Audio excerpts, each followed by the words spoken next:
The Whispering Mansion. On the outskirts of Savannah, Georgia, hidden behind thick Spanish moss and overgrown oaks, stood the abandoned Whitmore Mansion.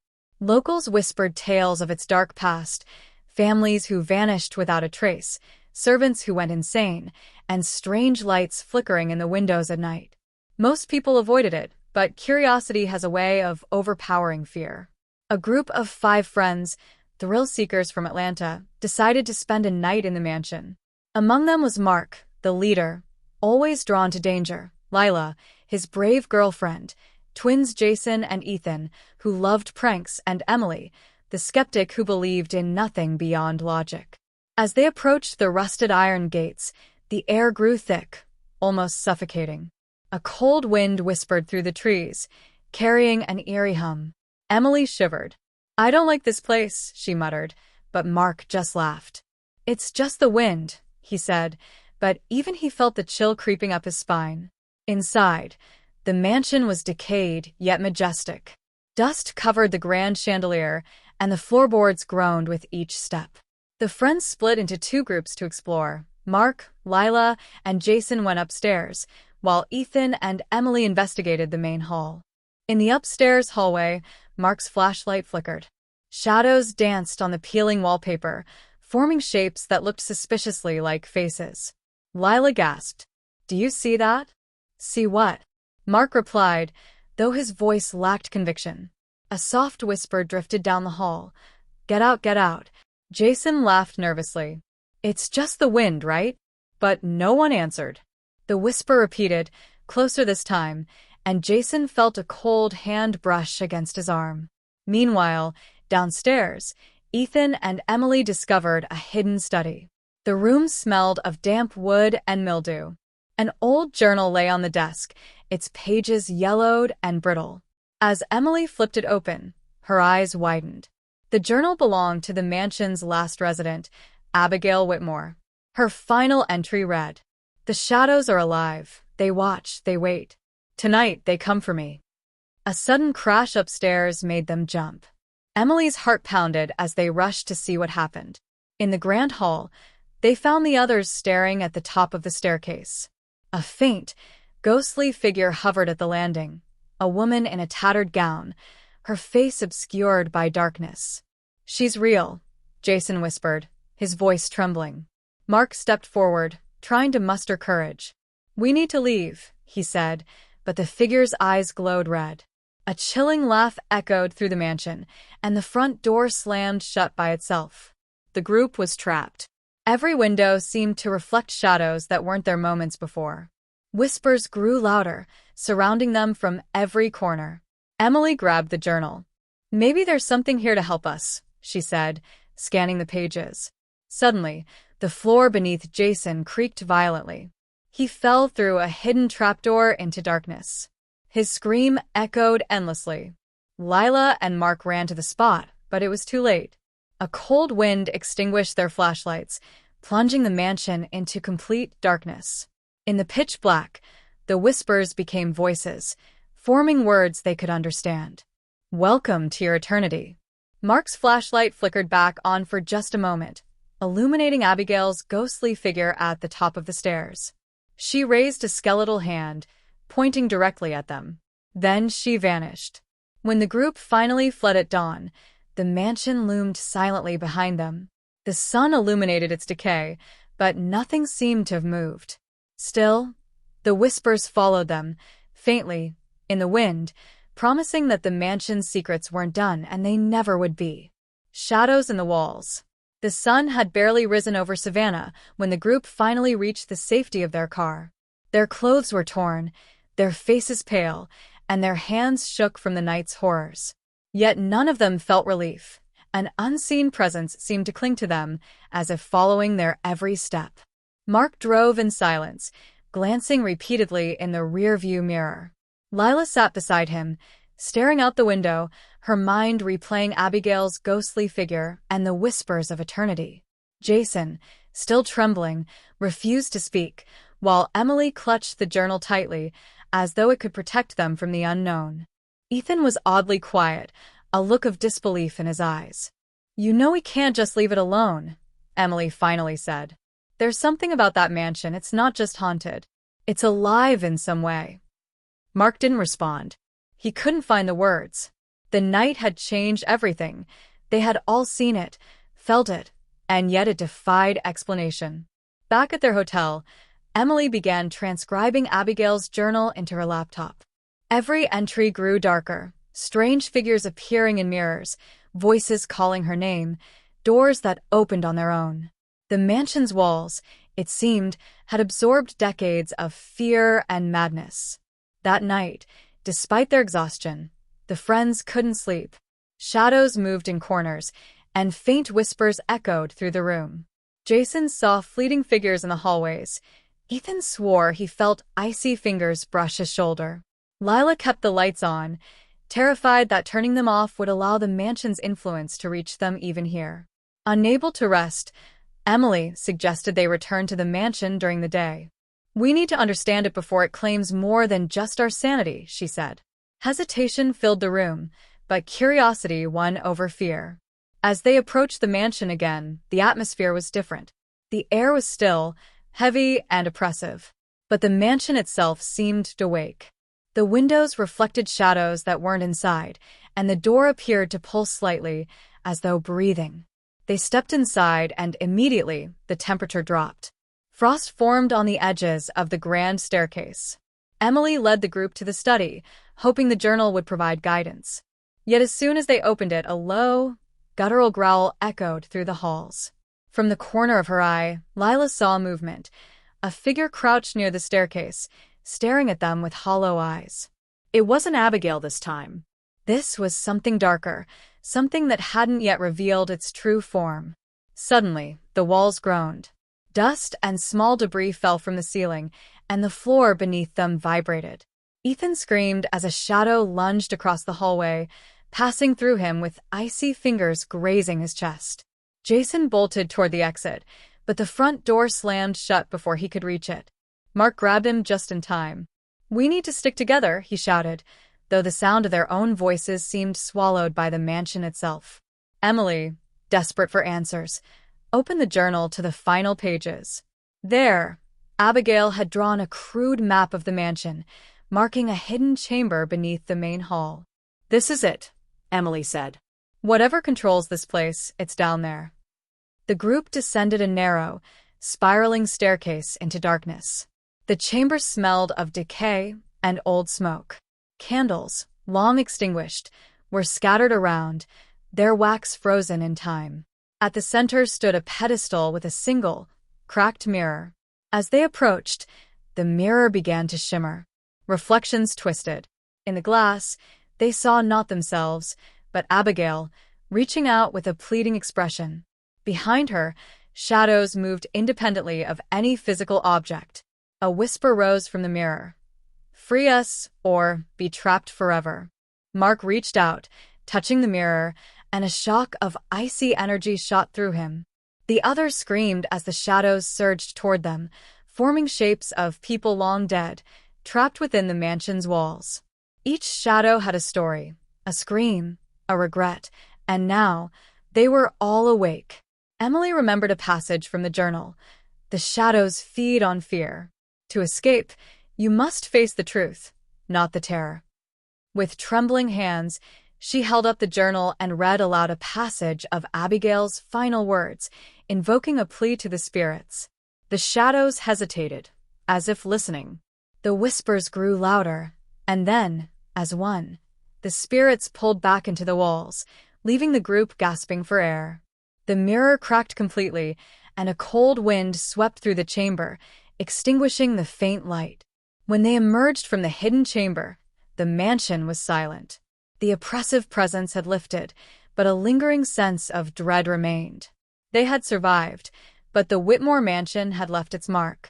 Each of them felt it, an awareness that the shadows weren't gone, only waiting. They left Savannah the next morning, vowing never to return. But as the miles stretched between them and the mansion, Emily glanced in the rearview mirror and swore she saw Abigail standing among the trees, watching them leave, a faint whisper trailing in the wind. "We will see you again." The mansion's true face. The drive away from Savannah was silent, but the unease clung to each of them like a second skin. The events in Whitmore Mansion weren't fading. They were embedding themselves into their very thoughts. Emily couldn't shake the image of Abigail's pleading eyes in the mirror, and Jason kept glancing over his shoulder, half expecting the shadows to be following them. Back in their city apartment, the group attempted to return to normal life, but the mansion had left its mark. Emily pored over Abigail's journal once more, hoping to find a clue they had missed. That's when she discovered a hidden note tucked between the pages. Scrawled in Abigail's hurried handwriting, it read, "The mansion knows. It chooses. It watches. And it remembers." The meaning was clear. Whitmore Mansion wasn't just a haunted house. It was sentient. It was alive. That night, Emily couldn't sleep. She awoke to a faint tapping at her window. At first, she assumed it was rain, but when she looked outside, the glass was dry. The tapping grew louder, rhythmic, almost deliberate. Jason and Lila, sharing the room, woke up to see shadows moving along the walls, contorting into shapes that shouldn't exist. Mark tried to reassure them. "It's probably just your minds playing tricks after last week," he said. But his voice trembled, betraying his fear. Ethan was silent, staring at the ceiling as if waiting for something to descend from it. The next day, Emily suggested they return to Savannah. "We can't let this go unanswered," she said. "If the mansion is alive, we need to confront it." Hesitation filled the room, but the group agreed, reluctantly. They rented a van and drove south, the growing anxiety thickening the air with each mile. Upon arrival, the mansion loomed larger than memory. The air around it was unnaturally still, and the grass seemed to sway without wind. As they approached the front steps, the door creaked open on its own, as if inviting them in.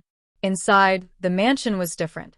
Shadows seemed to stretch across the hallways, twisting and writhing like living entities. The portraits lining the walls watched them, eyes shifting when unobserved. A low hum filled the air, vibrating through the floorboards, as if the house itself were whispering in a language beyond comprehension.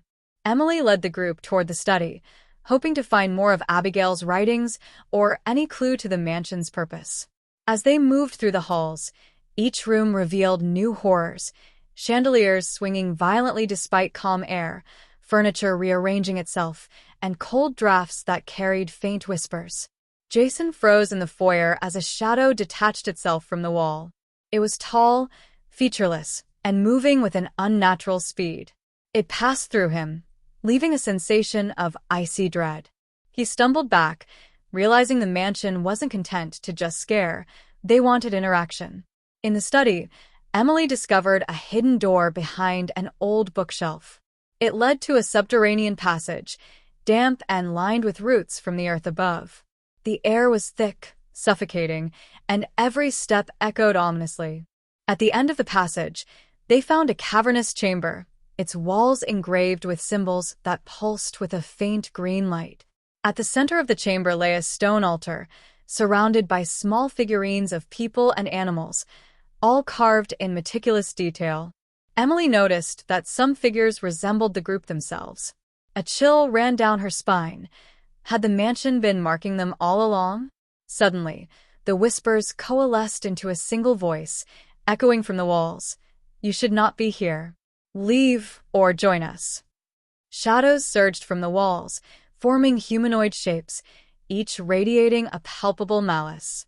The group backed toward the passage, but the way out seemed to stretch endlessly, the mansion warping reality to trap them. Emily recalled Abigail's journal. "To survive, you must offer yourself willingly, and yet not surrender your will. Speak your name and your intent." Taking a deep breath, she stepped forward, her voice steady despite the fear. "I am Emily. I do not surrender. I seek truth, not power. I seek to free, not to harm." The shadows paused. The whispering faltered. Slowly, the green light in the chamber dimmed, and the oppressive weight of the mansion began to lift. One by one, the humanoid shadows recoiled into the walls, leaving only faint silhouettes behind. Breathless, the group fled the mansion. When they emerged, the morning sun bathed the building in warm light. It looked peaceful, almost welcoming, as if nothing had ever happened. But Emily knew better. The mansion's eyes were always watching, and its memory was long. As they drove away, a strange feeling settled over them, a sense that the mansion's influence would never truly leave. Emily looked back one last time and saw Abigail's ghost standing at the window, a small, sad smile on her face, whispering words only Emily could hear. "You faced it, but it waits for the next." The road stretched ahead, silent except for the engine hum. The mansion had revealed part of its truth, but Emily knew it had many more secrets. And deep down, she feared that their story was far from over. I needed answers. I retraced my steps, inspecting every inch of the room, looking for hidden cameras or devices. Nothing. The walls were solid. The closet just a closet. And yet something lingered. Then I remembered the hotel directory. There had been a note tucked at the bottom of the welcome packet. Some rooms are not on the standard floor plan. Access is by invitation only. I hadn't thought much of it before. Now, it seemed like a clue. I searched the walls and floors for anomalies, subtle signs of a hidden passage. That's when I noticed it, a faint seam in the paneling along the far wall, almost invisible in the morning light. My pulse quickened. The seam wasn't part of the room's design. Someone had deliberately concealed a door here. I pressed my fingers against the panel. It didn't budge. I tapped along the edges, listening for hollow sounds. One section responded differently. A soft click. The wall swung inward. I stumbled into darkness.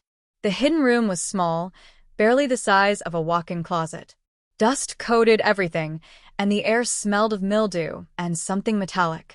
In the corner, a desk was stacked with notebooks, cameras, and strange devices I didn't recognize. Screens lined the wall, all blank, except one flickered with static. I approached it carefully. The static cleared, revealing grainy footage. A figure appeared on screen, the same shadow from last night, moving silently through the hotel corridors. But now it was being followed by someone else, a man. His face was obscured by shadows, but he moved with purpose, manipulating switches and panels along the walls. I stumbled back. Someone had been observing this place, watching the shadows, the rooms, and the guests, and perhaps controlling them. A soft thud behind me made me spin around. The wall panel I had entered through was slowly closing. "No," I whispered. I ran to push it back, but it slammed shut with a force that rattled the hidden room's windows. The screens went dark. The only light came from a single overhead bulb, flickering intermittently. Then I heard it, the breathing. Slow, controlled, closer than before. I froze. My phone buzzed in my pocket. The app had connected again, showing owner, hidden room. It wasn't a ghost. It was someone or something, using the guise of shadows and fear to manipulate the space. I tried to leave, but the door to the hidden room wouldn't budge. The seams along the paneling had disappeared. The wall was now solid. Panic surged. I banged against it, screamed, but the sound was swallowed by the thick air of the hidden room. Then I saw movement in the corner, the shadow. It wasn't fully formed, more like a ripple of darkness, stretching toward me. And behind it the man. Watching. Waiting. A whisper echoed. "You weren't supposed to see this." I realized then that I had stumbled into something far older and more calculated than a simple haunting. The hotel, the shadows, the hidden room, it was all part of a system designed to observe, manipulate, and perhaps trap those who wandered too close. The shadow moved closer, filling the room with pressure, and the temperature plummeted. My breath came out in visible puffs. The man stepped forward, but his face remained a void, featureless. I grabbed the first thing I could, a notebook from the desk, and hurled it toward the shadow. It dissipated into mist, but not entirely. I felt it brush against my arm. I ran toward a corner and pressed my hand against what I hoped was another panel. My fingers grazed a latch. With every ounce of strength I had, I pulled. The wall gave way just enough to squeeze through. I tumbled into the corridor beyond. The hotel was quiet. Too quiet. No staff. No guests. Just the faint hum of the central system, alive and aware. I didn't look back as I ran to the exit. Outside, the sun had fully risen, but the air still carried a chill from the room I had escaped. I never saw the shadow or the man again, but the app remained on my phone, showing a single, chilling message. Owner, watching. And I knew, without a doubt, that the hidden room was only the beginning.